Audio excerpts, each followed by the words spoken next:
CA പഠിക്കുന്ന സമയത്തുണ്ടല്ലോ ഒരു books of അക്കൗണ്ട്സിൻ്റെ ഒരു പോർഷനൊക്കെ പല പോർഷനും മാനുവലൊക്കെ ആയിട്ടാണ് ഉണ്ടായിരുന്നത്. അപ്പോൾ ഞങ്ങൾ ഓഫീസിലൊക്കെ ഇരുന്നതൊക്കെ കൂട്ടിയൊക്കെ കാൽക്കുലേറ്ററിലൊക്കെ കൂട്ടിയൊക്കെ പേപ്പറിൽ അക്കൗണ്ട്സ് ചെയ്യുന്ന കാലത്ത് നിന്നും സോഫ്റ്റ്വെയറിലേക്കുള്ള ഒരു ട്രാൻസിഷൻ തന്നെയാണ് ശരിക്കും. അത് നാടോടുമ്പോൾ നടുവേ ഓടണം എന്ന് പറഞ്ഞ പോലെ തന്നെയാണ്.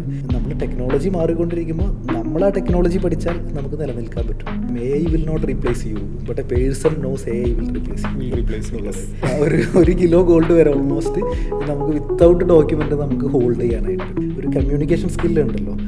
അത് ഇല്ല എന്നുണ്ടെങ്കിൽ പിന്നെ നമ്മൾ എത്ര റാങ്ക് ഹോൾഡർ ആണ് എന്ന് പറഞ്ഞിട്ട് പോലും കാര്യമൊന്നുമില്ല.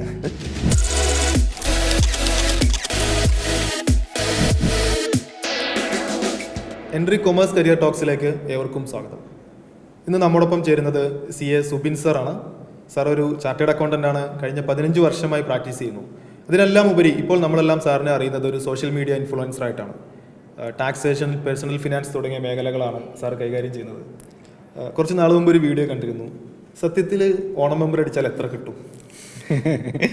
വളരെ എല്ലാവരും ഓണം ബമ്പറിൽ ഉറ്റുനോക്കുന്ന ആളുകളാണ്. എനിക്ക് തോന്നുന്നു എല്ലാവരും, കാരണം 25 കോടിയാണല്ലോ. 25 കോടിയാണ് കേരളത്തിൽ. ഒരു പ്രാവശ്യം ഓണം വരുന്നത് പോലെ ഒരു പ്രാവശ്യം ആണ് ഓണം ബമ്പറും വരുന്നത് കൊല്ലത്തിൽ. അപ്പോൾ എല്ലാവരും ഉറ്റുനോക്കുന്ന ഒരു ടോപ്പിക്കാണ്. പക്ഷേ എനിക്ക് തോന്നുന്നു 25 crores ആണ് ഒന്നാം സമ്മാനം എന്നുണ്ടെങ്കിലും പകുതിയുടെ അടുത്തൊക്കെയാണ് കിട്ടുന്നത്. സത്യത്തിൽ കിട്ടുള്ളൂ അല്ലേ? അതാരും പ്രൊജക്റ്റ് ചെയ്യുന്നില്ല. എന്നാൽ പോലും ഇതാണ് അതിൻ്റെ സത്യാവസ്ഥ. സത്യത്തിൽ ലാഭം സർക്കാരിനാണ് ബമ്പർ അടിക്കുന്നത്. കണക്കുകൾ നോക്കുകയാണെങ്കിൽ അങ്ങനെയാണ്. ഓക്കെ, നമുക്കൊന്ന് വിഷയത്തിലേക്ക് വന്നാലേ, ഓക്കെ, ഒരാൾക്ക് എത്ര പൈസ ക്യാഷ് ആയിട്ട് കൊണ്ടു നടക്കാൻ പറ്റും? കാരണം നമ്മുടെയൊക്കെ സംശയമാണല്ലോ, ഈ പാലക്കാട് ഇലക്ഷന് കുറേ ചർച്ചയായി. ശരിക്കും അങ്ങനെ ഗവൺമെൻറ് അങ്ങനെ പ്രത്യേകിച്ച് ഒരു റെസ്ട്രിക്ഷനോ അല്ലെങ്കിൽ ഗൈഡ് ലൈനോ അതിൽ കൊണ്ടുവന്നിട്ടില്ല. ഒരാൾക്ക് എത്ര രൂപ വേണമെന്നുണ്ടെങ്കിലും നമുക്ക് ഹോൾഡ് ചെയ്യാം അല്ലെങ്കിൽ കൈവശം വയ്ക്കാം. അതിന് പ്രത്യേകിച്ച് റെസ്ട്രിക്ഷനൊന്നുമില്ല. പക്ഷെ അതിൽ എന്ന് കരുതി അതിൽ വേറൊരു ലോജിക്ക് ഉണ്ട്. അതായത് വേറൊരു റെസ്ട്രിക്ഷൻ ഇൻഡയറക്റ്റ്ലി ഉള്ളത്.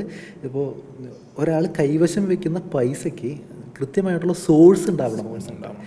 അല്ലാതെ വെറുതെ ഒരാളുടെ കയ്യിൽ 2 കോടി ഉണ്ട്, അപ്പോൾ അത് എവിടെ നിന്നാണ് എന്ന് ചോദിക്കുകയാണെങ്കിൽ നമുക്ക് പറയാൻ പറ്റണം, ഓക്കെ, എൻ്റെ ഇങ്ങനെയാണ് പ്രോപ്പർട്ടി വിറ്റതാണ്, അല്ലെങ്കിൽ ഇതാണ് അതിൻ്റെ സോഴ്സ്, അല്ലെങ്കിൽ ഒരാൾ വിദേശത്തുണ്ട് അപ്പോൾ ആൾ അയച്ചത് എന്താണ്.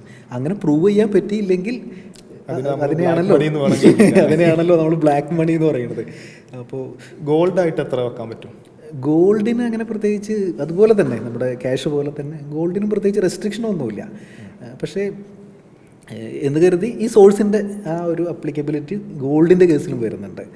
അതായത് നമ്മൾ കറക്റ്റായിട്ട് സോഴ്സ് ഉണ്ടെങ്കിൽ നമുക്ക് എത്ര ഗോൾഡ് വേണമെന്നുണ്ടെങ്കിലും വയ്ക്കാം. പിന്നെ ഇപ്പോൾ ഗോൾഡ് ആയതുകൊണ്ട് തന്നെ, കാരണം ഇപ്പോൾ ഇന്ത്യയിൽ വളരെ കോമൺലി നമ്മളിപ്പോൾ ആഭരണമൊക്കെ ആയിട്ട് യൂസ് ചെയ്യുന്നതാണല്ലോ ഗോൾഡ്. അപ്പോൾ അത് കാരണം തന്നെ ഡിപ്പാർട്ട്മെൻറ്റ് തന്നെ ഒരു ചെറിയൊരു റിലാക്സേഷൻ അതിൽ കൊണ്ടുവന്നിട്ടുണ്ട്. അതായത് നമുക്ക് പ്രത്യേകിച്ച് ഒരു രേഖയില്ലാതെ വിത്തൗട്ട് എനി ഡോക്യുമെൻ്റ് നമുക്ക് ഒരു മാരീഡ് ആയിട്ടുള്ള ഒരു സ്ത്രീയാണെന്ന് വിചാരിക്കും, അവർക്ക് ഒരു 500 gram ഗോൾഡ് വരെ അവർക്ക് ഹോൾഡ് ചെയ്യാം. 500 gram എന്ന് പറയുകയാണെന്നുണ്ടെങ്കിൽ 60 പവനോളം വരും. 60 പവൻ്റെ അടുത്ത് ഗോൾഡോളം നമുക്ക് ഹോൾഡ് ചെയ്യാം. അതായത് പ്രത്യേകിച്ച് രേഖയൊന്നും വേണമെന്നില്ല. അതുപോലെ തന്നെ ഒരു ഫീമെയിൽ ആയിട്ടുള്ള അല്ലെങ്കിൽ ഒരു പെൺകുട്ടിയാണെന്ന് വിചാരിക്കും, മാരീഡ് അല്ല അൺമാരീഡ് ആയിട്ടുള്ള ആളാണെന്നുണ്ടെങ്കിൽ 250 gram ഗോൾഡ് ഹോൾഡ് ചെയ്യാം. ഇനി മെയിൽ മെമ്പറാണെന്ന് വിചാരിക്കും, ഒരു ഫാമിലിയിലെ മെയിൽ മെമ്പറാണെന്നുണ്ടെങ്കിൽ 100 gram ഗോൾഡ് പ്രത്യേകിച്ച് ഡോക്യുമെൻ്റ് ഒന്നും ഇല്ലാതെ ഹോൾഡ് ചെയ്യും. കാരണം നമ്മൾ ഇന്ത്യയിലാണല്ലോ ജീവിക്കുന്നത്, എല്ലാവരും ഗോൾഡ് ഒരു ഇതാണ്. അപ്പോൾ അത് കാരണം തന്നെ അങ്ങനെ ഒരു റിലാക്സേഷൻ ഉണ്ട്. അപ്പോൾ അങ്ങനെ നോക്കുകയാണെന്നുണ്ടെങ്കിൽ ഒരു ഫാമിലിയിൽ ഇപ്പോൾ അച്ഛനും അമ്മയും അല്ലെങ്കിൽ ഒരു മോളും മോനൊക്കെ ഉള്ളൊരു ഫാമിലി ആണെന്നുണ്ടെങ്കിൽ തന്നെ 500, 250, 750, 850, 950 1 കിലോ ലീഗലാക്കാൻ പറ്റും. ഒരു കിലോ ഗോൾഡ് വരെ ഓൾമോസ്റ്റ് നമുക്ക് വിത്തൗട്ട് ഡോക്യുമെൻ്റ് നമുക്ക് ഹോൾഡ് ചെയ്യാനായിട്ട് പറ്റും. ഇതിന് അതിനപ്പുറത്തുണ്ടെന്ന് വിചാരിക്കും. അതിനപ്പുറത്തുണ്ടെങ്കിൽ നമുക്ക് വ്യക്തമായിട്ടുള്ള ഒരു സോഴ്സ് വേണം അതിന്. അത് എങ്ങനെയാണ് അത് നമ്മൾ അക്യുമുലേറ്റ് ചെയ്തത് എന്നുള്ള സോഴ്സ് വേണം. എനിക്ക് തോന്നുന്നു സാറിൻ്റെ ഈ ഒരു പ്രാക്ടീസിങ് എക്സ്പീരിയൻസിൽ നിന്ന് കണ്ടിട്ടുള്ള കേസ് സ്റ്റഡീസ് വെച്ചിട്ടായിരിക്കാം സാറിപ്പോൾ ഇൻസ്റ്റയിലും യൂട്യൂബിലൊക്കെ വീഡിയോസ് ചെയ്യുന്നുള്ളത് അല്ലേ? അങ്ങനെ തന്നെ നമ്മൾ കാണുന്ന കാര്യങ്ങൾ തന്നെയാണ് നമുക്ക് വളരെ കോമൺ ആയിട്ട് അല്ലെങ്കിൽ ഒരു ജനറൽ പബ്ലിക്കിന് വേണ്ട കാര്യങ്ങളാണ് നമ്മളെപ്പോഴും ഡെലിവർ ചെയ്യാറുള്ളത്. എന്താണ് ഈ അവയർനെസ്സിൻ്റെ കാര്യത്തിൽ അവയർനെസ് കൂടുകയാണോ ആക്ച്വലി ചെയ്തിട്ടുള്ളത്? എനിക്ക് തോന്നുന്നത് കൂടുതൽ പ്രത്യേകിച്ച് സോഷ്യൽ മീഡിയ ഒക്കെ വന്നതിന് ശേഷം നന്നായിട്ട് അവയർനെസ്. ഇപ്പോൾ ഞാനൊക്കെ എനിക്ക് തോന്നുന്നു വീഡിയോ തുടങ്ങുന്ന സമയത്ത് ഇപ്പോൾ 2020 നമ്മളിപ്പോൾ ഇൻകം ടാക്സിനെയൊക്കെ കുറിച്ച് പറയുമ്പോൾ പല ആളുകൾക്കും അതിനെപ്പറ്റി അവെയർ ആയിരുന്നില്ല.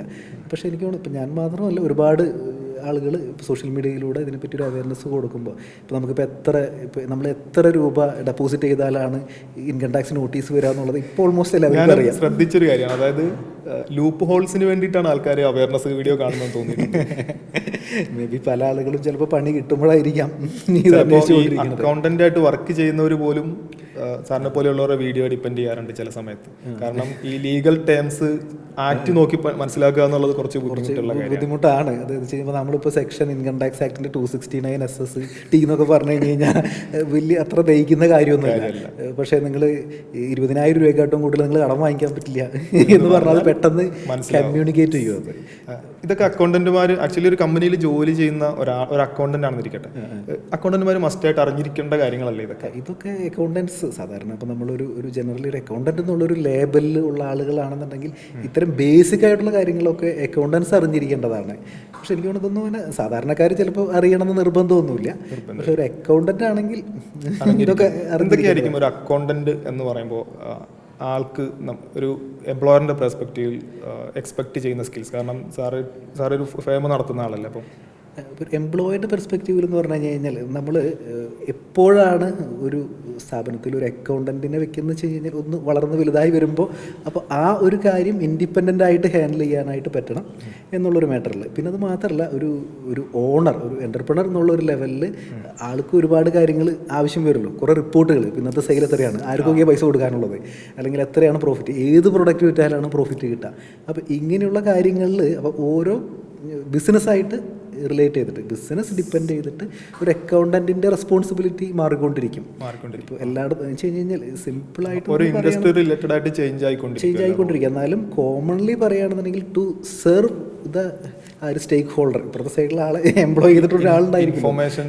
അപ്പോൾ അദ്ദേഹത്തിന് അല്ലെങ്കിൽ ഇപ്പോൾ ഓണർക്ക് അല്ലെങ്കിൽ ആ ഒരു പ്രൊപ്പറേറ്റർക്ക് അല്ലെങ്കിൽ ഒരു മാനേജ്മെൻറ്റിന് സാറ്റിസ്ഫൈ ചെയ്യാനായിട്ട് അദ്ദേഹത്തിന് തീർച്ചയായിട്ടും പറ്റണം. അപ്പോൾ അതിനുള്ള റിപ്പോർട്ടുകൾ, അതിനുള്ള സ്കില്ല് ആൾക്ക് അപ്സ്കിൽ ചെയ്തിട്ടുണ്ടായിരിക്കണം, ഉണ്ടാവണം. പലർക്കും ഉള്ളൊരു സംശയമാണ്, എന്താണ് അക്കൗണ്ട്സ് അല്ലെങ്കിൽ ഫിനാൻസ്, ഇത് രണ്ടും തമ്മിലുള്ള ഡിഫറൻസ് എന്താണെന്നുള്ളത്?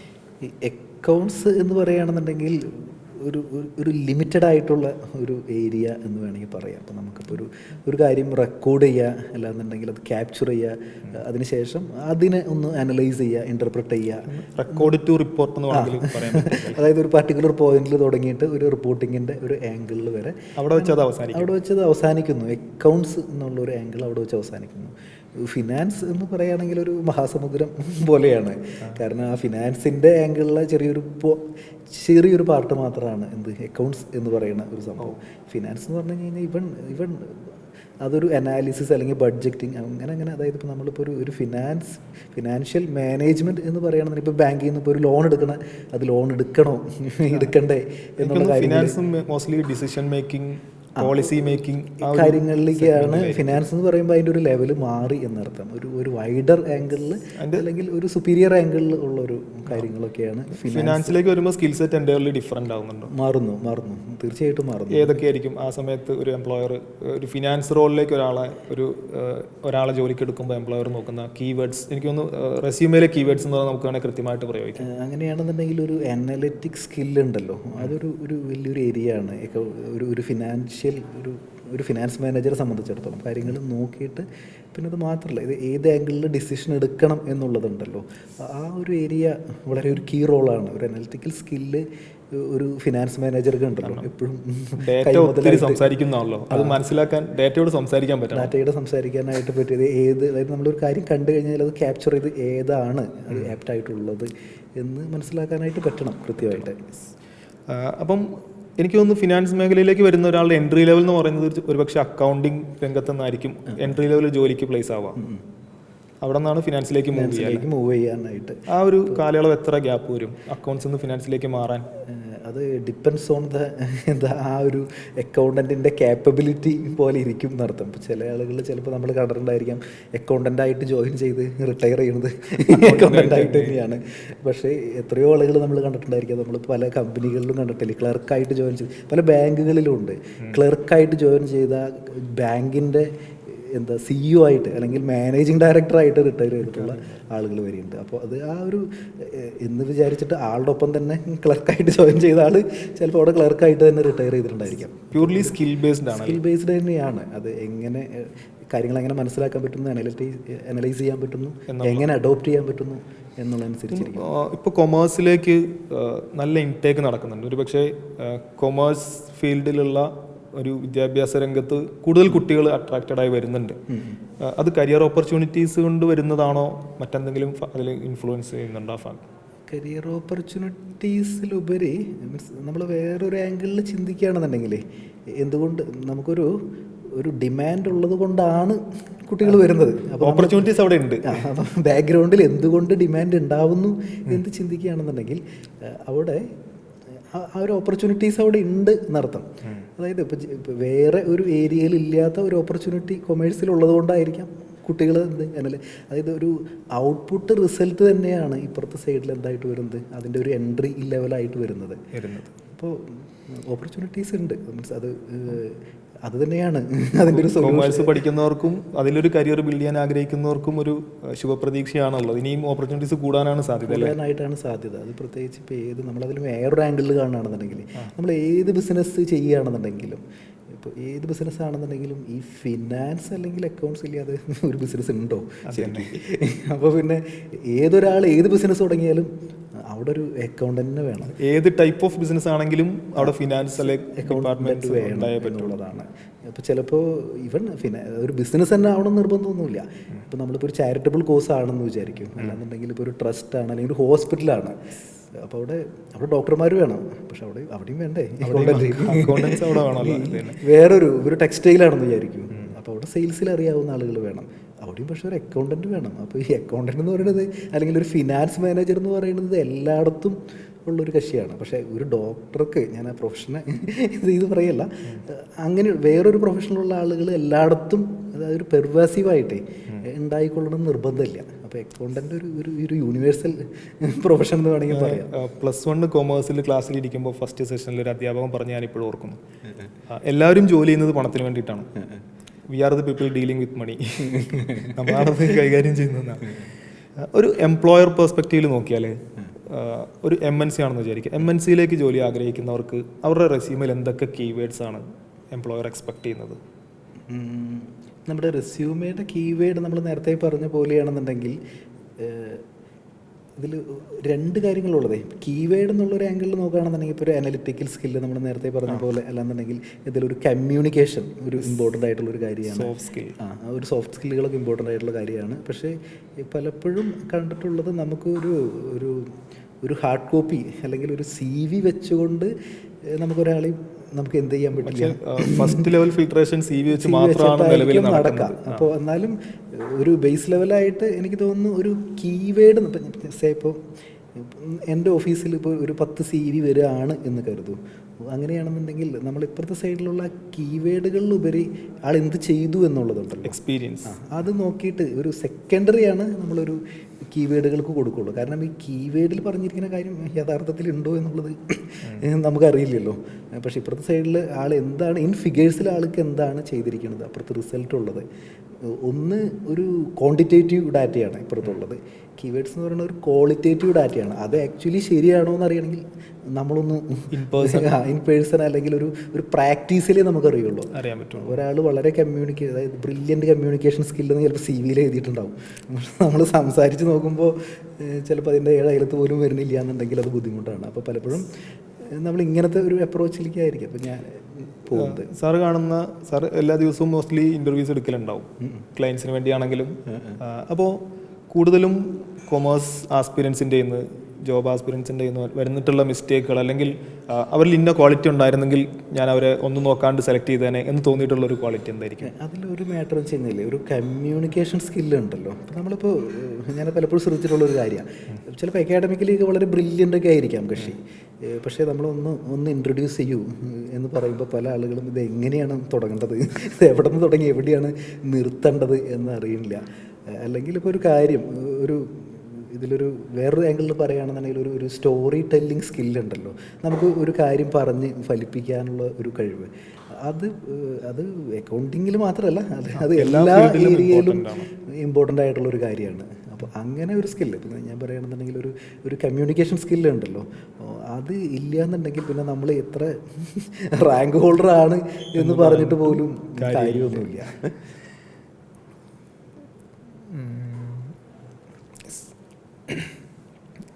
കരിയർ ഗ്യാപ്പ് പലരുടെയും ഒരു പ്രശ്നമാണ്. നമ്മൾ എല്ലാ ദിവസവും കരിയർ ഗ്യാപ്പുള്ള കുട്ടികൾ നമ്മളെ സമീപിക്കലുണ്ട്.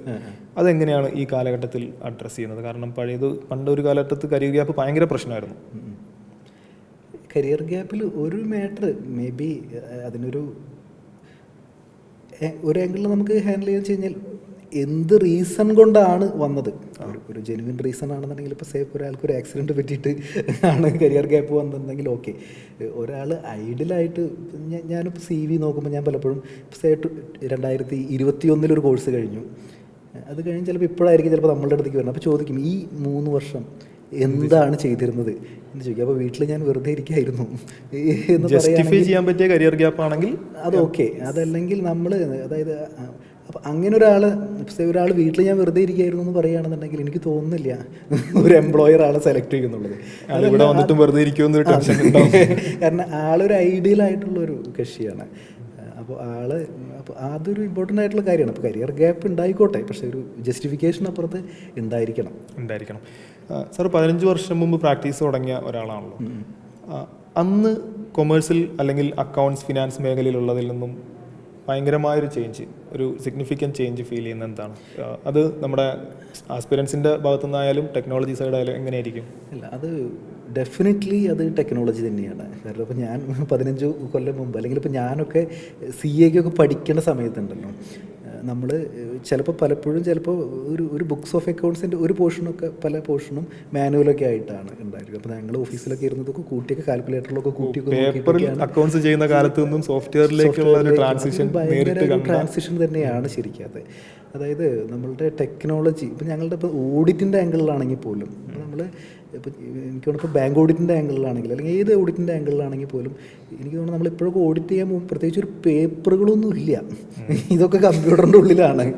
അപ്പോൾ നമ്മളുടെ ഒരു പെർസ്പെക്റ്റീവും അല്ലെങ്കിൽ നമ്മുടെ ഓഡിറ്റിനെ നമ്മൾ അപ്രോച്ച് ചെയ്യുന്ന രീതിയും, അപ്പോൾ ഓഡിറ്റിന് മാത്രമല്ല നമ്മളുടെ ജോലി ഉണ്ടല്ലോ അതിനനുസരിച്ച് കാര്യമായിട്ടാണ്. ഇപ്പോൾ ലാസ്റ്റ് 15 years എന്നുള്ളതല്ല, അതിങ്ങനെ നിരന്തരം മാറിക്കൊണ്ടിരിക്കുകയാണ്.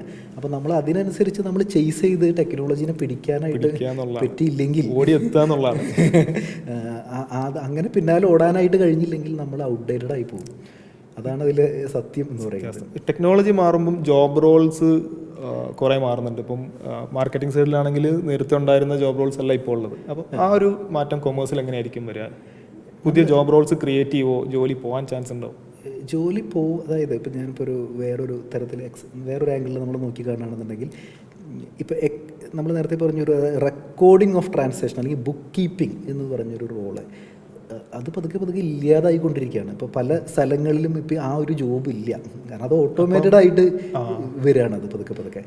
അപ്പോൾ നമ്മൾ ഇപ്പോൾ ടൈപ്പ് റൈറ്റിങ്ങിന് ആരെങ്കിലും ഇപ്പോൾ പഠിക്കാൻ പോകുന്നുണ്ടോ? ഇല്ലല്ലോ. എന്ന് പറഞ്ഞാൽ ആ ജോലി ഇല്ല. അത് ഗവൺമെന്റ് ഒരു പെർസ്പെക്റ്റീവിൽ മാത്രമേ ഇപ്പോൾ ആവശ്യം ഉണ്ടായിരിക്കുള്ളൂ. അല്ലെങ്കിൽ അല്ലാത്ത സ്ഥലത്തൊന്നും ടൈപ്പ് റൈറ്റർ തന്നെ നമുക്ക് വേണമെന്നുണ്ടെങ്കിൽ ഇതിൽ മ്യൂസിയത്തിലൊക്കെയാണ് നമുക്കിനി കാണാനായിട്ട് പറ്റുള്ളൂ. അപ്പോൾ പക്ഷെ ഒരു കാലത്ത് അതൊരു ജോലിയായിരുന്നു, ഒരു ഡെസിഗ്നേഷൻ ആയിരുന്നു. അപ്പോൾ അതുപോലെ തന്നെ ഇതിങ്ങനെ ഒരു സൈഡിൽ നിന്ന് പല കാര്യങ്ങളും ഓട്ടോമേഷനിലൂടെ പോയിക്കൊണ്ടിരിക്കുകയാണ്, ലോസ് ആയിക്കൊണ്ടിരിക്കുക. അപ്പോൾ നമ്മൾ പക്ഷേ എന്ന് കരുതി പുതിയ അവന്യൂസ് അപ്പുറത്തെ സൈഡിൽ വന്നുകൊണ്ടിരിക്കുന്നുണ്ട്. അത് കറക്റ്റായിട്ട് മനസ്സിലാക്കുക എന്നുള്ളതാണ് അതിലൊരു സ്കിൽ എന്ന് പറയുന്നത്. അപ്ഡേറ്റ് ചെയ്ത് നിന്നാൽ ജോബ് മാർക്കറ്റിൽ നമ്മൾ റെലവൻ്റ് ആയിരിക്കും. നമ്മൾ പുതിയ കാര്യങ്ങൾ പഠിക്കുകയാണെങ്കിൽ നമുക്ക് എപ്പോഴും ഓപ്പർച്യൂണിറ്റി ഉണ്ട്. ഇതിൻ്റെ ഒപ്പം ഒരു സംശയം കൂടി ഉള്ളത്, നമ്മൾ സോഫ്റ്റ് സ്കില്ല് നമ്മൾ സംസാരിച്ചു, അതിൻ്റെ അപ്പുറത്തേക്ക് കുറച്ച് സോഫ്റ്റ്വെയർ നോളജ്, അതായത് എക്സൽ, ടാലി അല്ലെങ്കിൽ SAP, ഇതൊക്കെ എത്രത്തോളം ഒരു അക്കൗണ്ടൻ്റ് അല്ലെങ്കിൽ ഫിനാൻസ് ഫീൽഡിൽ ജോലി തേടുന്നവരെ സംബന്ധിച്ച് റെലവൻ്റ് ആണ്? നമുക്ക് ജോലി പെട്ടെന്ന് ഇപ്പോൾ നമ്മളിപ്പോൾ ഈ ടാലി അല്ലെങ്കിൽ SAP അല്ലെന്നുണ്ടെങ്കിൽ എക്സൽ, ഇതൊക്കെ നമ്മൾ ആക്ച്വലി എന്താണ് നമ്മൾ ഇപ്പുറത്തെ സൈഡിൽ നമ്മളെ ഹെൽപ്പ് ചെയ്യുന്നുള്ളത്, നമുക്ക് ഈ ജോലികളൊക്കെ വളരെ പെട്ടെന്ന് ചെയ്ത് തീർക്കാനായിട്ട് പറ്റും എന്നുള്ളതാണ്. അപ്പോൾ നമ്മളൊരു ഓഫീസിൽ ഒരു അക്കൗണ്ടൻ്റായിട്ട് ജോലി ചെയ്യുന്ന ആളാണെന്നുണ്ടെങ്കിൽ ഇങ്ങനെയുള്ള ടൂളുകൾ, ഞാനത് ടൂൾ എന്നുള്ള വേർഡാണ് ഞാൻ യൂസ് ചെയ്യുന്നത്, ഇങ്ങനെയുള്ള ടൂളുകൾ അറിയാം കൃത്യമായിട്ട്. അക്കൗണ്ടൻറ്റിൻ്റെ ടൂൾസാണ് ഇതൊക്കെ. അപ്പോൾ ഇതൊക്കെ കൃത്യമായിട്ട് അറിയാനും അപ്ഡേറ്റ് ചെയ്യാനും ഉപയോഗിക്കാനും അറിയുന്ന ഒരാളാണെന്ന് വിചാരിക്കും. അങ്ങനെയാണെന്നുണ്ടെങ്കിൽ ആളതിലൊരു മാസ്റ്ററാണ്. എന്ന് വെച്ച് കഴിഞ്ഞാൽ ഇതൊന്നും അറിയാത്ത ഒരു അക്കൗണ്ടൻറ്റിനെക്കാട്ടും വളരെ കാര്യങ്ങൾ വളരെ സ്പീഡായിട്ട് പെർഫോം ചെയ്യാൻ പ്രൊഡക്ടിവിറ്റി ബെറ്റർ ഭയങ്കരമായിട്ട് മാറും എന്നുള്ളതാണ്. അത് മാത്രമല്ല, ഇപ്പോൾ നമ്മളിപ്പോൾ ഈ പറഞ്ഞ 3 കാര്യങ്ങൾ മാത്രമല്ല, വേറെ എന്തൊക്കെ വരുന്നുണ്ടോ അതൊക്കെ അഡോപ്റ്റ് ചെയ്യാനും അപ്ഡേറ്റ് ചെയ്യാനും ഉള്ള സ്കില്ലുണ്ടെന്നുണ്ടെങ്കിൽ ആൾക്ക് ഔട്ട് പെർഫോം ചെയ്യാനായിട്ട് കഴിയും ആ ഒരു ഏരിയയിൽ കഴിയും. ഇതോടൊപ്പം വളരെ റെലവൻ്റ് ആയിട്ടുള്ള ഒരു റീസെൻ്റ് ആയിട്ട് വന്നിട്ടുള്ള ഒരു കൊമേഴ്സ് ഫീൽഡിൽ വന്നിട്ടുള്ള ഒരു റെവല്യൂഷനാണ് പ്രൊഫഷണൽ കോഴ്സസ്. സാറ് പഠിക്കുന്ന കാലഘട്ടത്തൊക്കെ എനിക്ക് തോന്നുന്നു CA അല്ലെങ്കിൽ CS, CMA ഭയങ്കര ലിമിറ്റഡ് ആയിരുന്നു പ്രൊഫഷണൽ കോഴ്സുകളിലെ ഓപ്ഷൻസ്. ഇപ്പോൾ ഫോറിൻ പ്രൊഫഷണൽ കോഴ്സുകൾ കുറച്ചധികം മാർക്കറ്റിൽ വന്നിട്ടുണ്ട്. അതിൻ്റെ റെലവൻസ് എത്രത്തോളമാണ്, അതിൻ്റെ ഇമ്പോർട്ടൻസ് എന്താണ്? അതിനിപ്പോൾ ഇപ്പോൾ ഞാനൊക്കെ പഠിക്കുന്ന സമയത്ത് എന്ന് പറഞ്ഞു കഴിഞ്ഞാൽ ഇപ്പോൾ CA, CS അല്ലെങ്കിൽ CMA ഇങ്ങനെയുള്ള കോഴ്സുകളാണ് ജനറലി ഉണ്ടായിരുന്നത്. അല്ല, അങ്ങനെയുള്ള കോഴ്സിനെ പറ്റിയിട്ട് അവയർനെസ്സും ഉണ്ടായിരുന്നുള്ളൂ. പക്ഷേ ഇപ്പോഴാണെന്നുണ്ടെങ്കിൽ ഒരുപാട് കോഴ്സുകൾ, ഇപ്പോൾ ACCA ആവട്ടെ അല്ലെങ്കിൽ ഇൻ്റർനാഷണൽ CMA അങ്ങനെയൊക്കെയുള്ള ഒരുപാട് കോഴ്സുകൾ വരുന്നുണ്ട്. അപ്പോൾ മാർക്കറ്റ് വളരെ ഓപ്പണാണ്, അല്ലാന്നുണ്ടെങ്കിൽ മാർക്കറ്റ് വളരെ ഒരു വൈഡ് മാർക്കറ്റാണ്. നേരത്തെ നമുക്ക് ഇന്ത്യയുടെ മാർക്കറ്റ് മാത്രമേ ഉണ്ടായിരുന്നുള്ളൂ, ഗ്ലോബൽ മാർക്കറ്റ് അവൈലബിൾ ആണ്. അപ്പോൾ കുട്ടികൾക്ക് ഒരു ഫോക്കസ് ഉള്ള കുട്ടികളാണെന്ന് വിചാരിക്കും. ഇപ്പോൾ ചില കുട്ടികൾ ഇപ്പോൾ ഷബീബിനെ അറിയാം, അതായത് ഒരുപാട് കുട്ടികളാണ് ഇപ്പോൾ കാനഡ അല്ലെങ്കിൽ US, UK, ഓസ്ട്രേലിയ, ന്യൂസിലാൻഡിലേക്കൊക്കെ പോകുന്നത്. അപ്പോൾ എനിക്ക് തോന്നുന്നു ഇപ്പോൾ +1 +2 കഴിയുമ്പോൾ തന്നെ കുട്ടികൾ അതിനനുസരിച്ചിട്ട് പ്ലാൻഡാണ്, ഞാൻ എങ്ങോട്ട് പോകണം, ഞാൻ എൻ്റെ ഫ്യൂച്ചർ എവിടെയാണെന്ന് പ്ലാൻഡാണ്. അപ്പോൾ അങ്ങനെയുള്ള കുട്ടികളെ സംബന്ധിച്ചിടത്തോളം, അങ്ങനെ ഒരു ഫ്യൂച്ചർ ഓറിയൻറ്റഡ് ആയിട്ടുള്ള കുട്ടികളെ സംബന്ധിച്ചിടത്തോളം ഇപ്പോൾ എനിക്ക് തോന്നുന്നില്ല അവരിപ്പോൾ CA സെലക്ട് ചെയ്യണമെന്ന് നിർബന്ധമൊന്നുമില്ല. ഇപ്പോൾ അവർക്ക് വേണമെങ്കിൽ ACCA അല്ലെങ്കിൽ CMA, അതായത് ഇൻ്റർനാഷണൽ CMA അങ്ങനെയുള്ള കോഴ്സുകൾ സെലക്ട് ചെയ്യുകയാണെന്നുണ്ടെങ്കിൽ വൺസ് നമ്മളുടെ ഈ ഒരു ജോഗ്രഫിക്കൽ ബൗണ്ടറി വിട്ട് പുറത്തേക്ക് കടന്നു കഴിഞ്ഞാൽ പിന്നെ ഇതെല്ലാം ഒരേപോലെയൊക്കെ തന്നെയാണ്. CA, CMA അല്ലെങ്കിൽ CS അല്ലെങ്കിൽ ACCA ഒക്കെ ഒരേപോലെ തന്നെയാണ് കോഴ്സുകളൊക്കെ. അപ്പോൾ അതൊന്ന് താരതമ്യം ചെയ്താൽ എങ്ങനെയായിരിക്കും? അതായത് ഇന്ത്യൻ പ്രൊഫഷണൽ കോഴ്സസ് അല്ലെങ്കിൽ ഫോറിൻ പ്രൊഫഷണൽ കോഴ്സുകൾ. അതിൽ വേറൊരു മാറ്റർ ഞാൻ കണ്ടേക്കുന്നത്, ഇന്ത്യൻ പ്രൊഫഷണൽ കോഴ്സുകൾ ഇപ്പോൾ CA അല്ലെങ്കിൽ CS അല്ലെങ്കിൽ ഇപ്പോൾ നമ്മുടെ ഇവിടുത്തെ CMA ഒക്കെ ആണെന്നുണ്ടെങ്കിൽ നമ്മൾ ഇവിടെയുള്ള റെഗുലേറ്റഡ് ബോഡീസ് ആണല്ലോ. അപ്പോൾ അതുകൊണ്ട് തന്നെ ഇപ്പോൾ ഞങ്ങളിപ്പോൾ ചാർട്ടർ അക്കൗണ്ട്സ് ആണെന്നുണ്ടെങ്കിൽ CA കരിക്കുലത്തിൽ ഇവിടുത്തെ ടാക്സേഷന്, ഇന്ത്യൻ ടാക്സേഷൻ, അതായത് ഇപ്പോൾ ഇൻകം ടാക്സ് അല്ലെങ്കിൽ GST അല്ലെങ്കിൽ ഇവിടുത്തെ കമ്പനി ലോ, ഇതൊക്കെ ഒരു കോർ സബ്ജക്റ്റാണ്. കാരണം അതില്ലാതെ, കാരണം ഇവിടെ അറ്റസ്റ്റേഷൻ ആണല്ലോ അൾട്ടിമേറ്റ്ലി വരുന്നത്. ഇവിടെ പ്രാക്ടീസ്, ഇപ്പോൾ ഞാനിപ്പോൾ പ്രാക്ടീസ് ചെയ്യണം, അപ്പോൾ എനിക്ക് അറ്റസ്റ്റ് ചെയ്യണമെന്നുണ്ടെങ്കിൽ, എനിക്കൊരു ബാലൻസ് ഷീറ്റ് സൈൻ ചെയ്യണമെന്നുണ്ടെങ്കിൽ ഈ കാര്യങ്ങളൊക്കെ അറിഞ്ഞിരിക്കണമല്ലോ. അപ്പോൾ അത് കാരണം തന്നെ ഇപ്പോൾ CMA ആണെങ്കിലും CS ആണെങ്കിലും, അപ്പോൾ അത് കാരണം തന്നെ ഇവിടുത്തെ ലോസിന് അത്രയധികം ഇമ്പോർട്ടൻസ് കൊടുത്തിട്ടാണ്. അത് കാരണം തന്നെ അതൊരു വോളിയംനെസ് ആണ്. അത് പല കുട്ടികൾക്ക് അത് എടുത്താൽ പൊന്തില്ല എന്ന് പറയും. ഗ്രൂപ്പ് സിസ്റ്റം ഒരു ടഫ്നെസ്സിന് ഒരു റീസണാണ്. അപ്പോൾ ഇത്തിരി വോളിയം അല്ലെങ്കിൽ സിലബസ് തന്നെ കുറച്ച് വൈഡ് ആൻഡ് വാസ്റ്റ് ആണ്. അപ്പോൾ പക്ഷെ ഒരു കുട്ടി ഉദ്ദേശിക്കുന്നത് ഇപ്പോൾ ആൾ പുറത്തേക്ക് പോകാനും ഉദ്ദേശിക്കണമെന്ന് വിചാരിക്കും. അപ്പോൾ പിന്നെ എന്തിനാണ് ഇവിടുത്തെ ടാക്സേഷൻ പഠിക്കുന്നത്, എന്തിനാണ്? അതിന് റിലവൻസ് ഒന്നും പ്രത്യേകിച്ച് ഇല്ല. ആളിപ്പോൾ ആളൊരു 20 years കഴിഞ്ഞ് കഴിഞ്ഞാൽ പഠിച്ച് കഴിഞ്ഞ് ആൾ UK പോകാനായിട്ട് ഉദ്ദേശിക്കുകയാണ്. അപ്പോൾ ആൾ ഇൻ്റർനാഷണൽ ലെവലുള്ള കാര്യങ്ങളാണല്ലോ ആൾ അറിയേണ്ടത്. അപ്പോൾ അങ്ങനെയാണെന്നുണ്ടെങ്കിൽ ഇപ്പോൾ ACCA അല്ലെങ്കിൽ അങ്ങനത്തെ ആളുടെ ഒരു അഭിരുചിക്ക് അനുസരിച്ചുള്ളൊരു കോഴ്സ് ഇപ്പോൾ വളരെ എനിക്ക് തോന്നുന്നു അവൈലബിൾ ആണ്.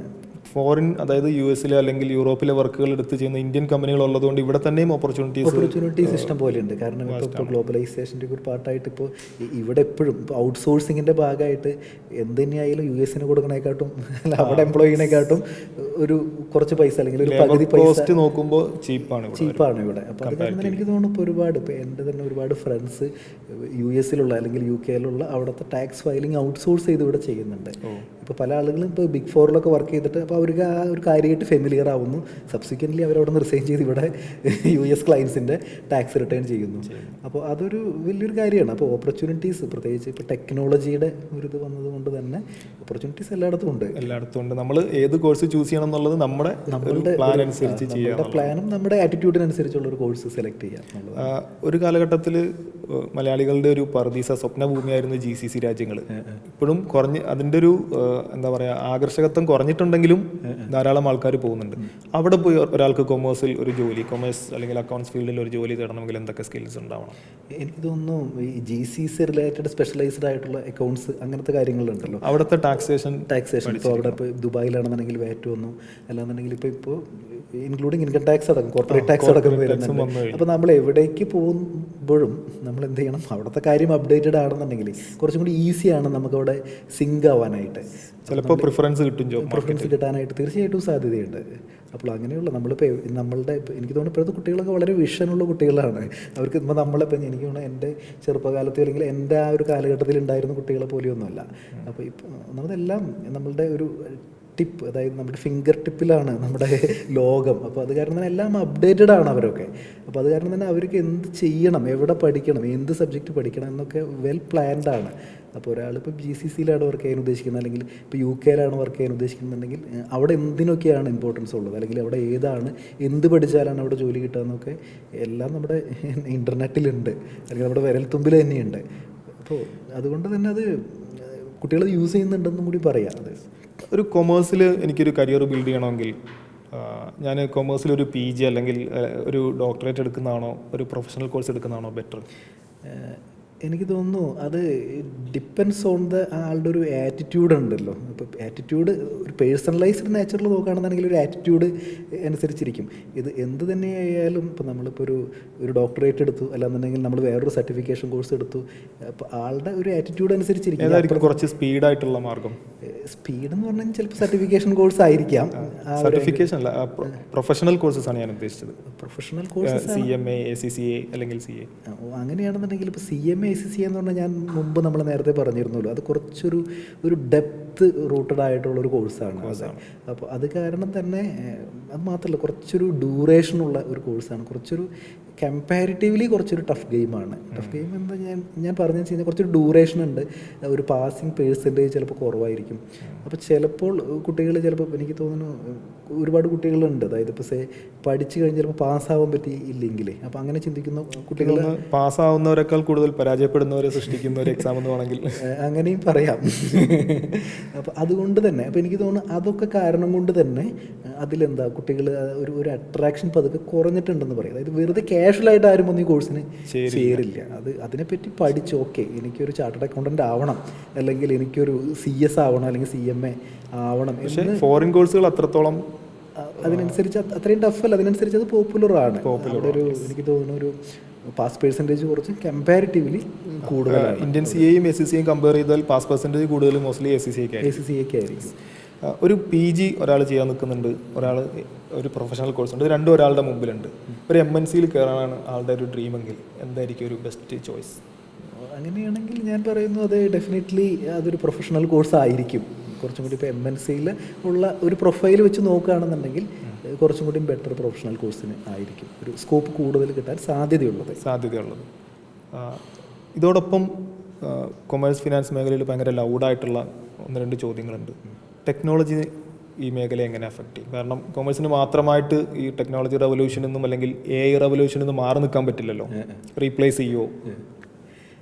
അങ്ങനെ റീപ്ലേസ് ചെയ്യുമോ എന്ന് ചോദിക്കുകയാണെന്നുണ്ടെങ്കിലേ, അതായത് നമ്മൾ റീപ്ലേസ് ചെയ്യുന്ന ഏരിയ ഇപ്പോൾ ഞാൻ പറഞ്ഞല്ലോ സ്റ്റാർട്ടിങ്ങിൽ തന്നെ ഇപ്പോൾ നമ്മളുടെ കുറേ കാര്യങ്ങൾ ഇപ്പോൾ നമ്മളുടെ ബുക്ക് കീപ്പിംഗ് അങ്ങനെയൊക്കെയുള്ള കാര്യങ്ങൾ പതുക്കെ നമ്മുടെ അതായത് അത് ട്രഡീഷണൽ ആയിട്ടുള്ള കാര്യങ്ങളൊക്കെ കയ്യിൽ നിന്ന് പോയി തുടങ്ങി. ജോബ് റോൾസ് എന്തായാലും മാറും എന്ന് വിചാരിച്ചിട്ട് നമ്മൾ AI അടുത്ത എൻ്റെ ഒരു ഒപ്പീനിയനിൽ ഒരു നിയർ ഫ്യൂച്ചറിലൊന്നും AI അങ്ങനെ കംപ്ലീറ്റ്ലി ഒരു പ്രൊഫഷനെയോ ഒരു കാര്യത്തിനെയോ ഒന്നും റീപ്ലേസ് ചെയ്യാനായിട്ട് സാധ്യത കുറവാണ്.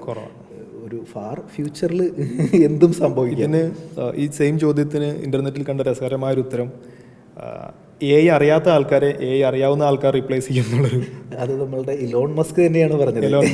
അത് റെലവൻ്റ് ആണ്, ഈ ഫീൽഡ് റെലവൻ്റ് തന്നെയാണ്. കാരണം AI will not replace you but a person knows AI will replace എന്നുള്ളത്. അത് ഞാൻ നേരത്തെ പറഞ്ഞ പോലെ നമ്മൾ നാടോടുമ്പോൾ നടുവേ ഓടണം എന്ന് പറഞ്ഞ പോലെ തന്നെയാണ്. നമ്മൾ ടെക്നോളജി മാറിക്കൊണ്ടിരിക്കുമ്പോൾ നമ്മൾ ആ ടെക്നോളജി പഠിച്ചാൽ നമുക്ക് നിലനിൽക്കാൻ പറ്റും. എല്ലാന്നുണ്ടെങ്കിൽ നമ്മൾ ഔട്ട്ഡേറ്റഡ് ആയിട്ടും ഇപ്പം ഈ ടെക്നോളജി മുമ്പോട്ട് തന്നെ പോയിക്കൊണ്ടിരിക്കും. നമ്മളതിനെ എത്തിപ്പിടിക്കാൻ തന്നെ ശ്രമിക്കണം എന്നുള്ളതാണ്. സാറിൻ്റെ ഫേമിൽ ധാരാളം ഓണ്ടർപ്രണേഴ്സിന് സാറ് നിലവിൽ സർവീസ് കൊടുക്കുന്നുണ്ടാവും. ഓക്കെ, എന്തായിരിക്കും ഒരാളൊരു ബിസിനസ്സിലേക്ക് വരുമ്പോൾ ഓണ്ടർപ്രണർഷിപ്പിന് സർക്കാർ നല്ല സപ്പോർട്ട് കൊടുക്കുന്നുണ്ട്. അപ്പോൾ അവർ ശ്രദ്ധിക്കേണ്ട പ്രധാനപ്പെട്ട കാര്യങ്ങൾ എന്തൊക്കെയാണ്? ഏത് ഫോർമാറ്റിലാണ് ബിസിനസ് തുടങ്ങാൻ പറ്റുക? ഈ പല ആളുകളും വരുന്നത് ഇപ്പോൾ നമുക്കിപ്പോൾ ഒരാളുടെ കയ്യിൽ ഒരു ബിസിനസ് കൺസെപ്റ്റ് ഉണ്ട്, അപ്പോൾ എങ്ങനെയാണ് തുടങ്ങേണ്ടത് എന്ന് പല ആളുകൾക്ക് ഒരു ക്ലാരിറ്റി ഇല്ല. ചിലപ്പോൾ ഒറ്റയ്ക്ക് ഒരാളാണെന്ന് വിചാരിക്കും. അങ്ങനെയാണെന്നുണ്ടെങ്കിൽ ഇപ്പോൾ ഒരു പ്രൊപ്പറേറ്ററി ബിസിനസ് തുടങ്ങാനായിട്ട് വളരെ ഈസിയാണ്. ഇപ്പോൾ അതല്ല ഇനിയിപ്പോൾ ഒരു പാർട്ട്ണർഷിപ്പ് ബിസിനസ് ഇപ്പോൾ ചിലപ്പോൾ 2-3 പേരായിരിക്കും വരുന്നത്. അപ്പോൾ ഇവർക്കൊന്നും ഇതിൻ്റെ ഒരു ബിസിനസ് ഫോർമാറ്റ് ഉണ്ടല്ലോ, ഇത് ഏത് ഫോർമാറ്റ് സെലക്ട് ചെയ്യണം എന്നുള്ളതിനെ പറ്റിയിട്ട് പല ആളുകൾക്കും ഒരു ധാരണ. എത്രത്തോളം ഇമ്പോർട്ടൻ്റ് ആണോ ഭാവിയിലേക്ക് വരുമ്പോൾ?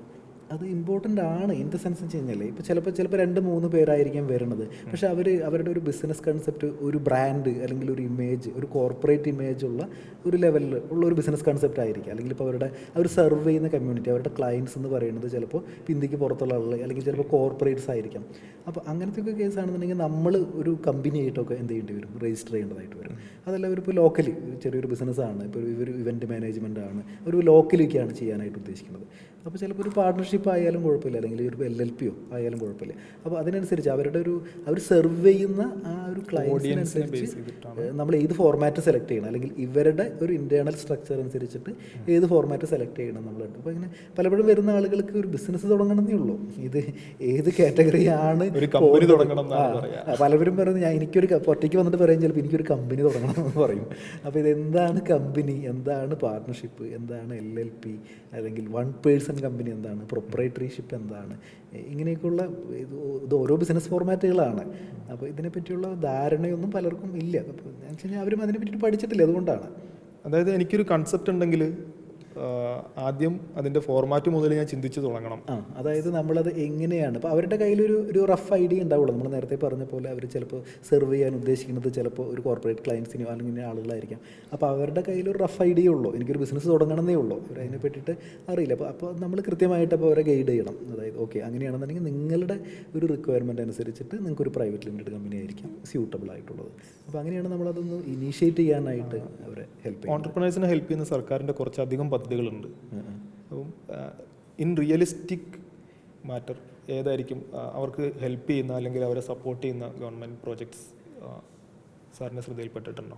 കാരണം അതിൽ എനിക്ക് തോന്നുന്നു ഒരുപാട് സ്റ്റാർട്ടപ്പ് മിഷൻ ആയാലും അങ്ങനെയൊക്കെ ഒരുപാട് സപ്പോർട്ട്, ഇപ്പോൾ ഈവൻ ഇന്ത്യ ലെവലിലായാലും നമ്മളുടെ ഇപ്പോൾ സെൻട്രൽ ലെവലിലായാലും ഒരുപാട് മിഷൻസുകൾ അല്ലെങ്കിൽ ഒരുപാട് പ്രോഗ്രാംസുകളുണ്ട് എനിക്ക് തോന്നുന്നു. പക്ഷേ പല ആളുകളും ചിലപ്പോൾ ഇതിനെപ്പറ്റി ഇതിൻ്റെ ഒരു ഫോർമാലിറ്റികളുണ്ടല്ലോ അതിനെ പറ്റിയിട്ട് അറിയുന്നില്ല എന്നുള്ളതാണ്. ഇപ്പോൾ ഇവൺ ഇൻകം ടാക്സ് ആക്ട് പ്രകാരം തന്നെ, ഇൻകം ടാക്സ് ആക്ടിൽ തന്നെ ഒരുപാട് റിലാക്സേഷൻ ഇതിൽ സ്റ്റാർട്ടപ്സിന് കൊടുത്തിട്ടുണ്ട്. അപ്പോൾ അതായത് സ്റ്റാർട്ടപ്സിന് ടാക്സ് റിലാക്സേഷൻ ഉണ്ട്, ടാക്സ് റിലേഷൻ അടക്കമുണ്ട്. ഇപ്പോൾ സെക്ഷൻ 80 തന്നെ ഒന്ന് ചുരുക്കി ഒന്ന് പറയാം. അതായത് ഇപ്പോൾ നമുക്ക് അപ് ടു സേ ചില വർഷങ്ങളിൽ ഇപ്പോൾ ഒരു സ്റ്റാർട്ടപ്പാണ്, അപ്പോൾ അങ്ങനെയാണെന്നുണ്ടെങ്കിൽ ചില വർഷങ്ങൾക്ക് അവർക്ക് ടാക്സ് എക്സംഷൻ ക്ലെയിം ചെയ്യാനായിട്ട് പറ്റും.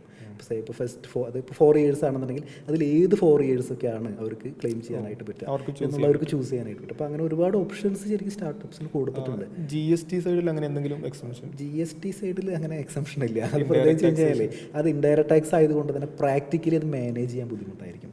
അതായത് ഇപ്പോൾ ഒരു സ്റ്റാർട്ടപ്പ് ഇപ്പോൾ പല ആളുകളും ചോദിക്കാറുണ്ട് എന്ന് വെച്ച് കഴിഞ്ഞാൽ GST മാനേജ് ചെയ്യാനായിട്ട് എൻഡ് യൂസർ സൈഡിൽ മാനേജ് ചെയ്യാൻ ബുദ്ധിമുട്ടാണ്. കാരണം ഇപ്പോൾ ഒരാളൊരു സോപ്പ് ഇറക്കുകയാണെന്ന് വിചാരിക്കും, അപ്പോൾ അത് ഓൾ ഇന്ത്യ ലെവലിലല്ലേ ഇറക്കണത്. അപ്പോൾ അത് ഒരു സൂപ്പർ മാർക്കറ്റിൽ മാത്രം ഈ സോപ്പ് GST ഇല്ലാതെ വിൽക്കാന്ന് പറഞ്ഞാൽ പ്രാക്ടിക്കലി നടക്കില്ലല്ലോ.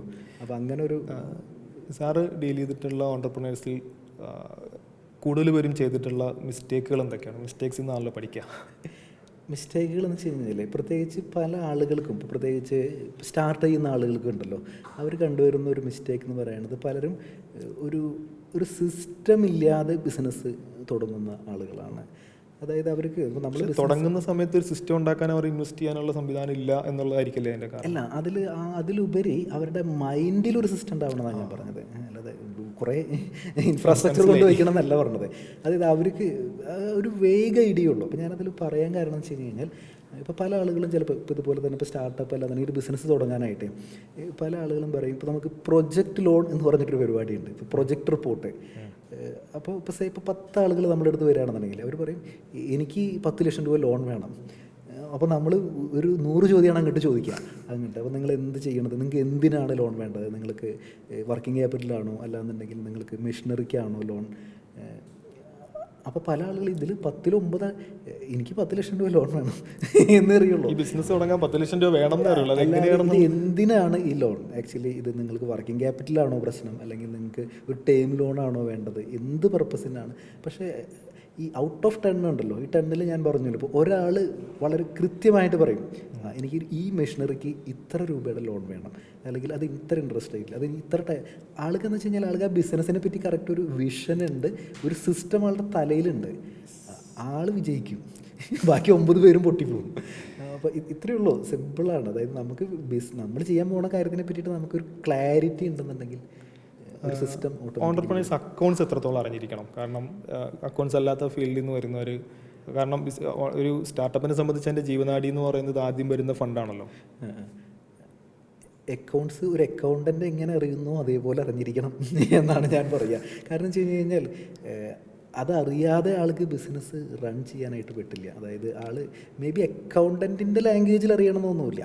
ഇപ്പോൾ അക്കൗണ്ടൻറ്റ് ചിലപ്പോൾ indirect expense, direct expense, GP എന്നൊക്കെ പറഞ്ഞെന്നൊക്കെ വരും. അതായത് ഇങ്ങനെയൊക്കെയുള്ള കുറേ ടെക്നിക്കൽ ടൈമൊക്കെ പറഞ്ഞെന്ന് വരും.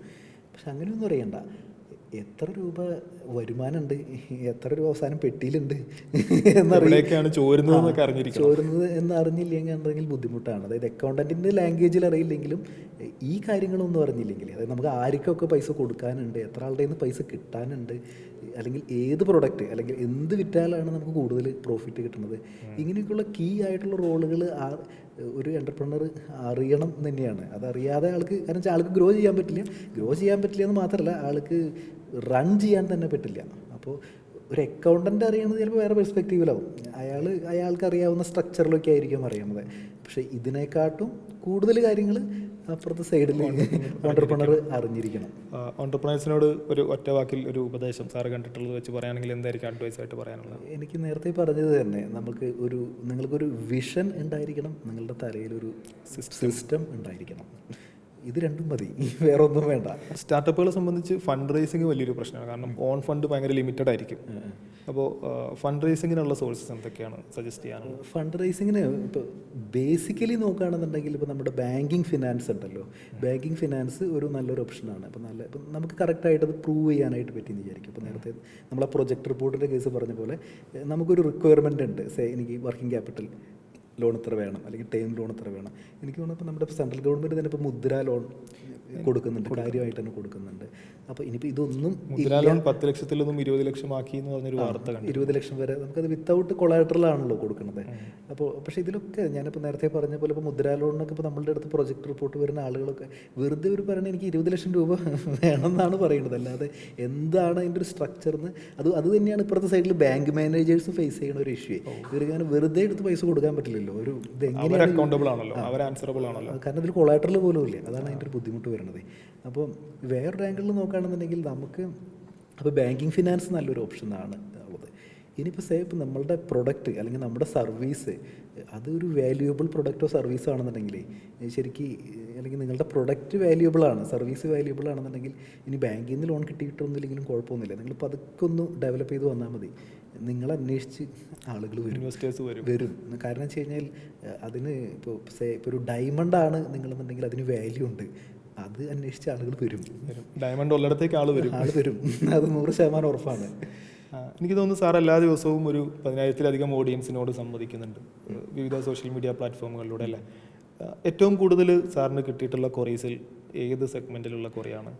ഏറ്റവും കൂടുതൽ ആളുകൾ ചോദിക്കുന്നത് നമ്മളുടെ ഇൻകം ടാക്സ് റിലേറ്റഡ് ആയിട്ട്, അല്ലെങ്കിൽ ഇപ്പോൾ നമുക്ക് ബാങ്കിൽ എത്ര പൈസ നിക്ഷേപിക്കാം എന്നുള്ള കാര്യങ്ങളാണ് പലപ്പോഴും ആൾക്കാർ ചോദിക്കുന്നത്. സേവിങ്സ് അക്കൗണ്ടിൽ എത്ര എമൗണ്ട് ഇടാം, അതിനെന്തെങ്കിലും ലിമിറ്റ് ഉണ്ടോ എന്നൊക്കെയുള്ള കാര്യങ്ങളാണ്. അത് വളരെ കോമൺ ആയിട്ടുള്ളൊരു കാര്യമാണ് തോന്നുന്നത്. കാരണം പല ആളുകളും ഫേസ് ചെയ്യുന്ന ഒരു ഇഷ്യൂ അതാണ്. ഇപ്പോൾ ഞാൻ അതിൻ്റെ ഒരു ആൻസർ പറയുകയാണെന്നുണ്ടെങ്കിൽ അതിന് പ്രത്യേകിച്ച് ലിമിറ്റൊന്നുമില്ല. പക്ഷേ നമ്മൾ സേവിങ്സ് അക്കൗണ്ടിൽ ക്യാഷ് ആയിട്ടുണ്ടല്ലോ, ഒരു 10 ലക്ഷം രൂപയിൽ കൂടുതൽ നമ്മൾ ഡെപ്പോസിറ്റ് ചെയ്യുകയാണെന്ന് വിചാരിക്കും. അതായത് ഒറ്റയടിക്ക് വേണമെന്നില്ല, പലപ്പോഴായിട്ട് നമ്മൾ ഡെപ്പോസിറ്റ് ചെയ്യണം. ക്യാഷ് ഡെപ്പോസിറ്റ് ട്രാൻസ്ഫർ വന്നാൽ അത്ര പ്രശ്നമൊന്നുമില്ല. ഗൂഗിൾ പേ അല്ലെങ്കിൽ ഓൺലൈൻ ട്രാൻസ്ഫർ ഒന്നും പ്രശ്നമൊന്നുമില്ല. പക്ഷേ ക്യാഷ് ആയിട്ട് നമ്മൾ ഡെപ്പോസിറ്റ് ചെയ്യുകയാണെന്ന് വിചാരിക്കും. പലപ്പോഴായിട്ട് നമ്മൾ ഡെപ്പോസിറ്റ് ചെയ്യുകയാണെന്നുണ്ടെങ്കിൽ അതൊരു ഫിനാൻഷ്യൽ ഇയറിൽ 10 lakhs കൂടുതൽ വരികയാണെന്നുണ്ടെങ്കിൽ നമ്മൾ ഇൻകം ടാക്സ് റിട്ടേൺ ഫയൽ ചെയ്യുന്നില്ലെങ്കിൽ അവിടെ ഒരു ഇഫ് കണ്ടീഷനും കൂടി ഉണ്ട്. തീർച്ചയായിട്ടും നോട്ടീസ് വരും. ഇതാണ് അതിൻ്റെ ഒരു. അപ്പോൾ പല ആളുകൾക്ക് ഇപ്പോൾ നോട്ടീസൊക്കെ വന്നു കഴിയുമ്പോഴാണ് ഇതിനെപ്പറ്റിയൊക്കെ ആലോചിക്കുക. ഞാൻ ഒരു സംശയം കൂടി ചോദിച്ചാൽ, ഈ സ്മോൾ ബിസിനസ്സസ് ഉണ്ടല്ലോ, നോർമലി GSTയുടെ ത്രെഷോൾഡ് ലിമിറ്റ് എത്തിയിട്ടുണ്ടാവില്ല, അവർ GST രജിസ്ട്രേഷൻ എടുത്തിട്ടുണ്ടാവില്ല. പക്ഷേ ഈ കാലഘട്ടത്തിൽ നമ്മുടെ ഷോപ്പിൽ എത്ര ബിസിനസ് നടക്കുന്നുണ്ടെന്ന് ഗവൺമെൻറ്റിന് അറിയാനുള്ള സംവിധാനമുണ്ട്. ഒരു 80% പേയ്മെൻറ്റും ഡിജിറ്റൽ ട്രാൻസ്ഫർ ആയിരിക്കും. അപ്പോൾ അങ്ങനെ ഒരു ത്രെഷോൾഡ് ലിമിറ്റ് എത്തുന്ന ഒരു എമൗണ്ട് അക്കൗണ്ടിൽ വന്നാൽ നമ്മൾ GST എടുക്കാൻ ബാധ്യസ്ഥരാകുമോ? കുറേ പേര് എന്നാൽ തന്നെ GST എടുക്കാണ്ട് മാനേജ് ചെയ്യുന്ന ആൾക്കാരുണ്ട്. പക്ഷെ എനിക്ക് തോന്നുന്നു നമ്മളെപ്പോഴും ഒരു ട്രാൻസ്പാരൻ്റ് ആയിട്ട്, കാരണം ഇപ്പോൾ ബിസിനസ് ചെയ്യുന്ന ആളുകളെ നമ്മൾ ആദ്യം ചിന്തിക്കേണ്ടത് നമ്മളൊരു ട്രാൻസ്പാരൻ്റ് ആയിട്ട് ചെയ്യാനായിട്ട് നോക്കുക എന്നുള്ളതാണ്. കാരണം ട്രാൻസ്പാരൻ്റ് ആയിട്ട് ചെയ്യാൻ നോക്കുകയാണെന്നുണ്ടെങ്കിൽ നമുക്ക് ഗ്രോ ചെയ്യാനുള്ള ഒരു ലിമിറ്റ് ഇല്ല എന്ന് തന്നെ പറയാം. എൻഡ്ലെസ്ലി നമുക്ക് ഗ്രോ ചെയ്യാനായിട്ട് പറ്റും. നമ്മളെപ്പോഴും വളരെ സ്ട്രക്ചേർഡ് ആയിട്ടോ GST രജിസ്ട്രേഷൻ എടുക്കണ്ട എന്ന് വിചാരിച്ച് നമ്മളെ തന്നെ എന്ത് ചെയ്യാണ്, നമ്മൾ റെസ്ട്രിക്റ്റ് ചെയ്തിരിക്കുകയാണെന്നുണ്ടെങ്കിൽ നമ്മൾ ആ ഒരു കുഞ്ഞു വട്ടത്തിനുള്ളിൽ കിടന്നിട്ടേ വളരുള്ളൂ എന്നർത്ഥം. അപ്പോൾ വൺസ് അത് നല്ല കാര്യമില്ലേ, നമ്മൾ 40 ലക്ഷത്തിലേക്ക് എത്തുന്നു, അല്ലെങ്കിൽ സർവീസ് ആണെങ്കിൽ 20 ലക്ഷത്തിലേക്ക് എത്തുന്നു, തന്നെ നമ്മൾ ഈ ടാക്സ് എമൗണ്ട് കളക്ട് ചെയ്യുന്നതുകൊണ്ട് ടാക്സ് എമൗണ്ട് പേ ചെയ്യുന്നുണ്ടാവും. അത്ര മാത്രമേ ഉള്ളൂ. നമ്മൾ ജസ്റ്റ് ഒരു കെയർ ടേക്കർ മാത്രമാണ്. നമ്മൾ ഇവിടെ നിന്ന് എടുക്കുന്നു, അവിടേക്ക് കൊടുക്കുന്നു. നമ്മൾ അതിലൊരു ഇൻ്റർമീഡിയറി മാത്രമാണ്, അല്ലാതെ നമ്മൾ നമ്മുടെ കയ്യിൽ നിന്ന് എടുത്തിട്ടൊന്നും ടാക്സ് അടയ്ക്കുന്നില്ലല്ലോ. അപ്പോൾ അങ്ങനെ തന്നെ, അതായത് നമ്മൾ 20 lakhs സർവീസ് പ്രൊവൈഡ് ചെയ്യുന്ന ആൾക്കാരാണെങ്കിൽ 20 lakhs ക്രോസ് ചെയ്യുകയാണെങ്കിൽ അവർ ഒരു ആഘോഷത്തോടു കൂടിയിട്ട് GST രജിസ്ട്രേഷൻ എടുക്കണമെന്നാണ് ഞാൻ പറയുന്നത്. അല്ലെങ്കിൽ 40 lakhs വളർന്നിട്ടുണ്ട്, അതൊരു നല്ല കാര്യമല്ലേ അത്. പക്ഷെ പല ആളുകളും ചിലപ്പോൾ എന്നാൽ ഇനി അടുത്ത ആളുടെ പേരിൽ വേറൊരു യൂണിറ്റ് തുടങ്ങി 20 താഴെ നിർത്താം എന്നൊക്കെ ആയിരിക്കും ചിന്തിക്കുന്നത്. അങ്ങനെ ഇപ്പോൾ എനിക്ക് തോന്നുന്നു നമ്മുടെ ധീരുഭായ് അംബാനിയോ അവരൊക്കെ അങ്ങനെ ചിന്തിച്ചിരുന്നെങ്കിൽ ഇത്രയും വലിയ. അപ്പോൾ അങ്ങനെ ഒരിക്കലും ചിന്തിക്കരുത്. നമ്മൾ വളരാനുള്ള ആളുകളാണ്. എനിക്ക് തോന്നുന്നു നമ്മളിപ്പോൾ ഓൺടർപ്രണർഷിപ്പിന് സംസാരിച്ചിട്ടുണ്ട്, കൊമേഴ്സിലെ പ്രൊഫഷണൽ കോഴ്സുകളെ പറ്റി സംസാരിച്ചു, അക്കൗണ്ടൻറ്റ് അല്ലെങ്കിൽ ഫിനാൻസ് മേഖലയിൽ ഉണ്ടാവേണ്ട സ്കില്ലുകളെ പറ്റി സംസാരിച്ചു. ഇതൊന്നും കൂടാണ്ട് സാധാരണക്കാരായ എല്ലാവർക്കും അറിയേണ്ട കുറച്ചധികം വിഷയങ്ങൾ ഇന്നത്തെ പോഡ്കാസ്റ്റിൽ നമ്മൾ സംസാരിച്ചിട്ടുണ്ട്. സോ കുറേ അധികം ഇൻഫർമേഷൻസ് നിങ്ങളുടെ ജീവിതത്തിൽ ഏതെങ്കിലും ഒരു ഘട്ടത്തിൽ പ്രയോജനപ്പെടുന്ന കുറച്ചധികം ഇൻഫർമേഷൻസ് കിട്ടിയിട്ടുള്ള ഒരു സെഷനാവും ഇതെന്നാണ് ഞാൻ വിചാരിക്കുന്നത്. സോ എല്ലാവർക്കും വേണ്ടി, ഞങ്ങളുടെ ഓഡിയൻസിനെല്ലാം വേണ്ടി thank you very much. Thank you sir. Okay thanks for inviting.